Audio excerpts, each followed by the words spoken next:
اینڈورنس میں 28 لوگوں سمیت 50 بڑی نسل کے کتے بھی تھے جن کو انٹارکٹیکا کی برف میں ساز و سامان وغیرہ کھینچنے کے کام میں لایا جانا تھا۔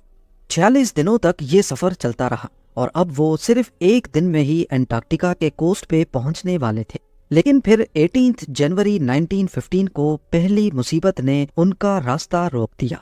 ہوا کچھ یوں کہ ویڈل سی کے اوپر برف کی لیئرز موٹی سے موٹی ہوتی گئیں اور ایک پوائنٹ پہ آ کر یہ لیئرز 18 فیٹ تک موٹی ہو گئیں، اور اب اینڈورنس میں اتنی طاقت نہیں تھی کہ انہیں چیر کر آگے بڑھ سکے۔ یہ برف کہیں کہیں اتنی کمزور بھی تھی کہ یہیں سے پیدل سفر کو شروع کرنا بھی ممکن نہیں تھا۔ اینڈورنس اپنی منزل واسل بے سے لگ بھگ 130 کلومیٹر پہلے ہی برف میں پھنس چکی تھی۔ شروعات میں لگا کہ شاید یہ مسئلہ عارضی طور پہ آیا ہے، لیکن اصل میں یہ امپیریل ٹرانس انٹارکٹک ایکسپیڈیشن کے راستے میں آنے والا سب سے بڑا مسئلہ ثابت ہوا۔ کئی دنوں تک لگاتار کوششیں کرنے کے بعد انہوں نے 300 ٹن وزنی شپ کو مینولی آگے بڑھانے کا فیصلہ کیا۔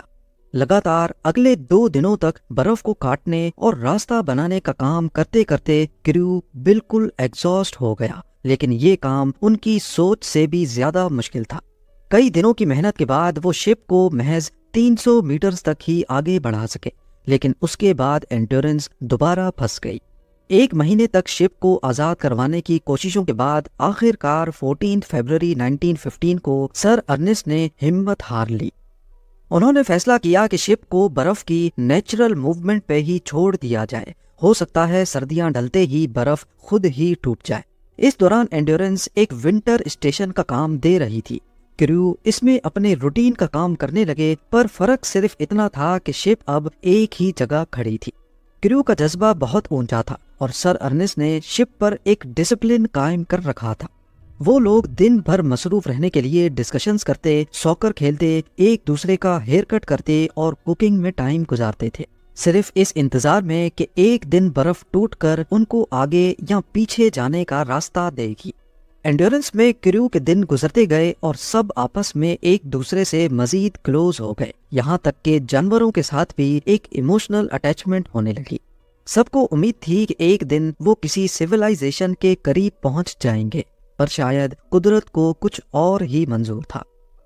اپریل 1915 میں برف ٹوٹنے تو لگی، لیکن بڑھتے ہوئے پریشر کی وجہ سے برف کی لیئرز ایک دوسرے پر چڑھنے لگی اور یہ ایک انتہائی ان ایکسپیکٹڈ ایونٹ تھا۔ کمپریس ہوتی کروڑوں ٹن برف نے اینڈورنس پر بھی پریشر دینا شروع کر دیا۔ اس پوائنٹ پر سب سے زیادہ ضروری تھا کہ شپ کو برف کے پریشر سے آزاد کیا جائے، لہٰذا سب نے مل کر برف کو ہٹانے کا کام کیا۔ کچھ ہفتوں کی محنت کے بعد یہ مصیبت تو ٹل گئی، لیکن خطرہ ابھی بھی باقی تھا۔ 14 جولائی 1915 کی رات اچانک شپ کے نیچے سے ایک زوردار آواز آئی اور اینڈورنس ایک طرف کو جھک گئی۔ کسی کو معلوم نہیں تھا کہ آخر ہوا کیا ہے، کیا یہ ویل کی ٹکر تھی یا کچھ اور۔ جیسے تیسے رات گزر گئی، لیکن صبح ہوتے ہی جو دکھا وہ قابل یقین نہیں تھا۔ کمپریس ہوتی برف کی لیئرز نے شپ کو نہ صرف ایک طرف جھکا دیا تھا، بلکہ اب اس کا رڈر جس کی مدد سے شپ کو ٹرن کیا جاتا ہے پوری طرح ٹوٹ چکا تھا۔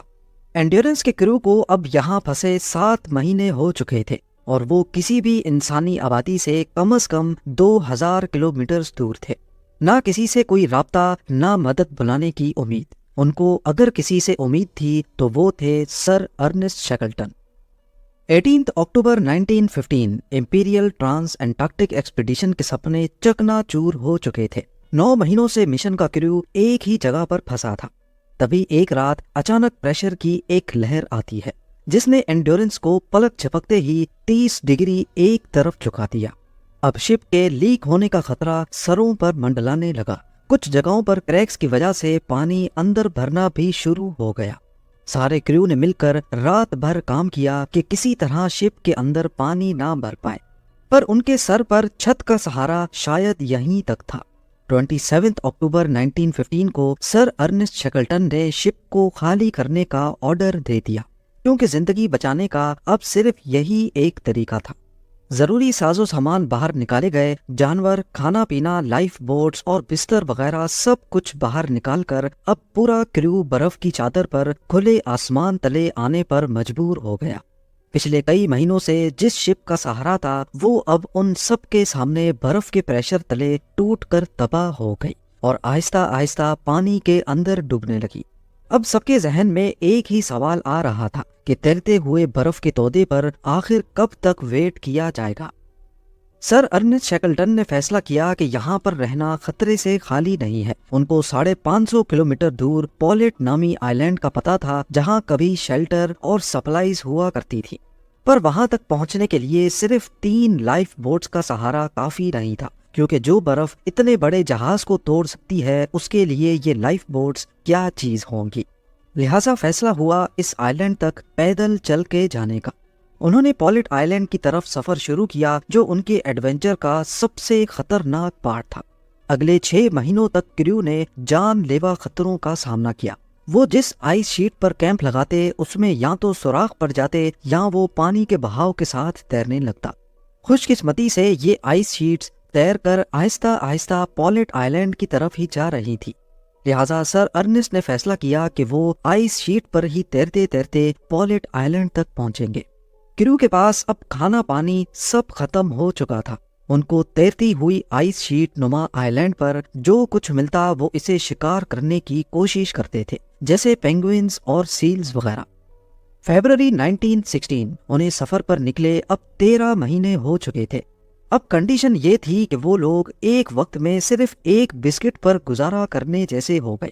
اگلے مہینے تک پولیٹ آئی لینڈ کا انتظار کرتے کرتے حالات اتنے خراب ہو گئے کہ ان کو اپنے کتوں کو بھی مارنا پڑا۔ اب اگلے کچھ دنوں تک گزارے کا بندوبست ہو گیا۔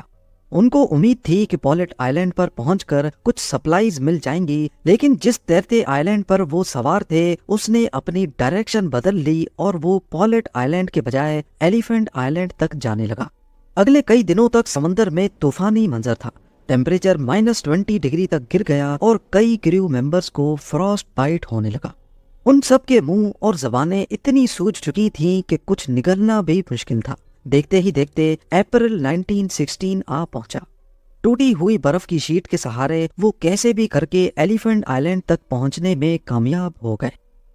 پچھلے 16 مہینوں میں وہ پہلی بار زمین کے حصے کو چھو رہے تھے۔ ایلیفینٹ آئی لینڈ پر انہوں نے سکھ کا سانس تو لیا، لیکن یہ آئی لینڈ پوری طرح بنجر تھا اور یہاں زیادہ عرصے تک رہنا پاسبل نہیں تھا، خاص کر فوڈ سپلائیز کے ختم ہونے کے بعد۔ صرف ایک امید تھی اور وہ تھی یہاں سے 1300 کلومیٹر دور ساؤتھ جارجیا آئی لینڈ۔ سر ارنسٹ شیکلٹن نے فیصلہ کیا کہ وہ لائف بوٹ میں ساؤتھ جارجیا آئی لینڈ تک جانے کا یہ سوئسائڈل مشن کریں گے۔ انہوں نے کریو میں سے کچھ لوگوں کو چنا اور 24 اپریل 1916 کو ایلیفینٹ آئی لینڈ سے ساؤتھ جارجیا آئی لینڈ کے لیے روانہ ہو گئے۔ یہ راستہ دنیا کے سب سے خطرناک سمندری راستوں میں سے ایک مانا جاتا ہے۔ انہیں ایسی لہروں کا سامنا کرنا پڑا جو 90 فیٹ تک اونچی تھی۔ برفانی ٹھنڈ اتنی شدید تھی کہ جسم کا ہر حصہ جمنے لگا۔